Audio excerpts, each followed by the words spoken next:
Look, I think today's decision is against a backdrop of that monthly inflation report last week that showed inflationary pressures might be a bit sticky, but also against that minimum wage decision where there was a little bit more inflation pressures likely to be added from that decision.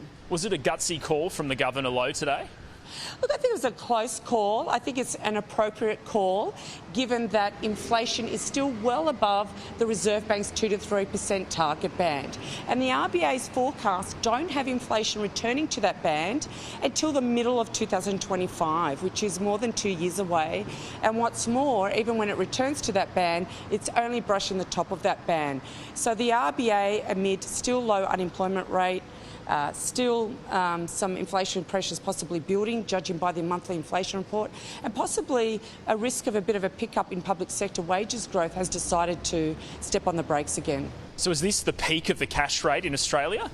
Look, it should be at or near the peak for this cash rate, but I wouldn't want to put my hand on my heart, given that inflation is still very elevated. A lot will depend on how household spending transpires over coming months, how unemployment transpires as well over the next few months. Certainly tomorrow we get an update on economic activity for the March quarter, and that's likely to show a slowdown in household spending. But whether it'll be enough for the RBA not to move again remains to be seen. Yeah, could we see a negative quarter of GDP growth in the March quarter this year? Well, I certainly wouldn't rule it out. Our forecast is for a small rise, but certainly the fact that volumes on household spending have contracted for the last 2 quarters, and also that we're likely to get a big drag from the trade sector, there's certainly that possibility of a fall occurring in GDP. So Australia could be heading towards a recession? It could be. We certainly couldn't rule it out. Certainly if you have a look at one signal of recessions in financial markets, which is the difference between Australian 10-year government bond yields and the 2-year generic government bond yield, that actually inverted for the first time on Friday at the close. Now, if that stays inverted over a sustained and extended period of time, that's usually a very good indicator of a downturn coming.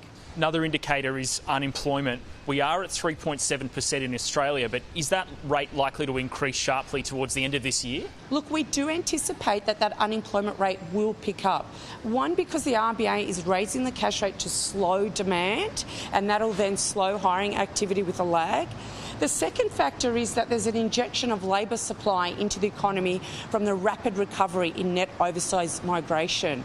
The federal budget last month outlined for this financial year alone, net overseas migration is expected to be 400,000. So those factors combined should see that unemployment rate lift over this year and next year, but at 3.7%, Ed, that's still below full employment. Governor Lowe is speaking tomorrow in Sydney. Are you expecting him to talk about a potential wage price spiral in Australia? Look, we're not anticipating a wage price spiral. We're certainly expecting the aggregate measure of wages, the wage price index, to rise from 3.7%, possibly to as high as 4.3%, where it peaked before softening. But certainly he'll be watching wages growth very closely.